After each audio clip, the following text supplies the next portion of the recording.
بسم اللہ الرحمن الرحیم۔ حیات شہید کا ایک واقعہ۔ خلیفہ ہارون رشید نے ایک مرتبہ محمد بطال بہادر رومی سے القاء کا وہ عجیب واقعہ دریافت کیا جو ان کو روم میں پیش آیا تھا، تو محمد بطال نے بیان کیا کہ میں ایک مرتبہ گردن میں انجیل لٹکائے اور سر پر ٹوپی رکھے ہوئے سر نیچا کیے روم کی چراگاہوں میں روم جا رہا تھا کہ اتنے میں پیچھے سے گھوڑے کی ٹاپوں کی آواز آئی۔ اتنے میں دیکھا تو ایک ہتھیار بند سوار نیزہ ہاتھ میں لیے چلا آ رہا ہے، جس نے میرے قریب آ کر مجھے سلام کیا اور میرے جواب کے بعد اس نے مجھ سے معلوم کیا کہ کیا تم نے بطال کو دیکھا ہے؟ میں نے کہا بطال تو میں ہی ہوں۔ یہ سن کر وہ اپنے گھوڑے سے اترا اور اس نے مجھ سے معانقہ کیا اور میرے پیر چومنے لگا۔ میں نے کہا تم یہ کیا کرتے ہو؟ تو اس نے جواب دیا میں آپ کی خدمت کرنے آیا ہوں۔ یہ سن کر میں نے اس کو دعا دی۔ اتنے میں کیا دیکھتا ہوں کہ اچانک چار سوار ہماری طرف دوڑے چلے آ رہے ہیں۔ یہ دیکھ کر میرے اس ساتھی نے کہا کہ مجھے اجازت دیجیے میں ان کی طرف پیش قدمی کروں۔ میں نے کہا بہت اچھا۔ چنانچہ کچھ دیر کی لڑائی کے بعد ان چار سواروں نے میرے ساتھی کو قتل کر دیا اور پھر میری طرف بڑھ کر مجھ پر حملہ آور ہوئے۔ میں نے کہا اگر تم مجھ سے لڑنا چاہتے ہو تو مجھے اتنی مہلت دو کہ میں اپنے ساتھی کے ہتھیاروں سے مسلح ہو کر اس کے گھوڑے پر سوار ہو جاؤں۔ انہوں نے کہا انہوں نے اس کو منظور کر لیا۔ چنانچہ جب میں مسلح ہو کر گھوڑے پر سوار ہو گیا اور انہوں نے میرا مقابلہ کرنا چاہا تو میں نے کہا تم چار ہو اور میں اکیلا، انصاف کا تقاضا تو یہ ہے کہ تم میں سے ایک ایک میرے مقابلے میں آتا رہے۔ پس ان میں سے ایک سوار میرے مقابلہ میں آیا جس کو میں نے قتل کر دیا۔ اس کے بعد یکے بعد دیگر وہ دوسرے آئے، ان کو بھی میں نے اسی طرح قتل کر دیا۔ اب چوتھا باقی رہا، اس سے اس شدت سے جنگ ہوئی کہ ہم دونوں کے نیزے بھی ٹوٹ گئے۔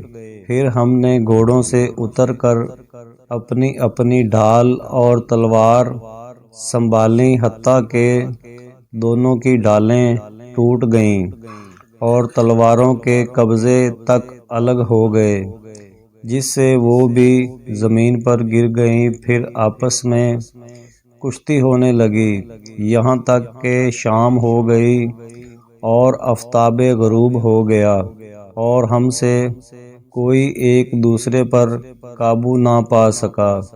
اس کے بعد میں نے اس کو مخاطب کر کے کہا کہ میرے دین میں جو فرض نماز تھی آج وہ مجھ سے قضا ہو گئی۔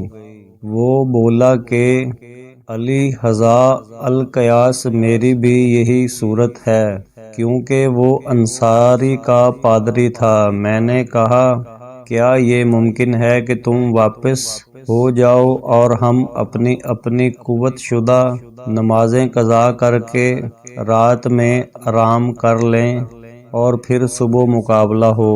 وہ کہنے لگا بڑی خوشی ہوئی ہے۔ وہ چنانچہ میں نے اپنی نمازیں ادا کیں اور اللہ کی توحید بیان کی۔ اس نے بھی جو کچھ اس کو کرنا تھا کیا، اور سوتے وقت وہ مجھ سے کہنے لگا کہ تم عربی نسل ہو، تم میں بے وفائی ہے۔ میرے کانوں میں دو جانچ ہیں، ان میں سے ایک کو تم اپنے کان میں لٹکا لو اور اپنا سر اس پر رکھ لو۔ جب تم کوئی حرکت کرو گے تو تمہارا چانچ بجے گا اور میں خبردار ہو جاؤں گا۔ میں نے اس کو منظور کر لیا اور اس طرح ہم نے رات گزار دی۔ صبح کو توحید الہی کے ساتھ میں نے اپنی فرض نماز ادا کی اور اس کے بعد ہم دونوں کشتی لڑے اور میں نے اس کو پچھاڑ لیا اور اس کے سینے پر سوار ہو کر چاہا کہ اس کو ذبح کر دوں، مگر اس نے مجھ سے معافی کی درخواست کی اور میں نے اس کو چھوڑ دیا۔ پھر جب دوبارہ ہم کشتی لڑے تو میرا پاؤں پھسل گیا اور اس نے مجھ پر آ کر میرے سینے پر سوار ہو کر مجھے ذبح کرنا چاہا، تو میں نے کہا میں تم کو معاف کر چکا ہوں، کیا تم مجھ کو معاف نہیں کرو گے؟ تو میرے اس کہنے پر اس نے بھی مجھے چھوڑ دیا۔ پھر جب تیسری دفعہ ہماری کشتی ہوئی تو میں مذہل تو ہو ہی چکا تھا، اس نے مجھے پھر بچھاڑ لیا اور میرے سینے پر چڑھ کر مجھے ذبح کرنا چاہا، تو میں نے کہا کہ پہلے تو احسان میں ہم تم دونوں برابر ہو چکے، اب تم مجھ پر احسان کر دو۔ یہ سن کر وہ کہنے لگا اچھا تیری مرضی۔ پھر چوتھی مرتبہ بھی کشتی میں اس نے مجھے گرا لیا اور کہنے لگا میں نے اب پہچانا کہ تو بطال ہے، بس میں تجھ کو ضرور ذبح کروں گا اور سرزمین روم کو تجھ سے نجات دلاؤں گا۔ میں نے اس سے کہا کہ اگر میرے رب نے چاہا تو مجھے ہرگز قتل نہیں کر سکے گا۔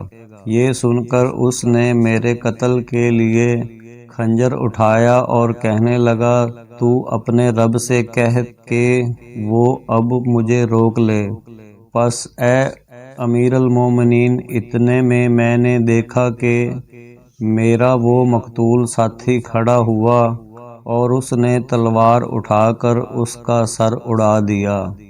اور یہ آیت کریمہ تلاوت کی۔ واللہ ترجمہ اللہ کی راہ میں شہید ہونے والوں کو تم مردہ نہ سمجھو بلکہ وہ زندہ ہیں۔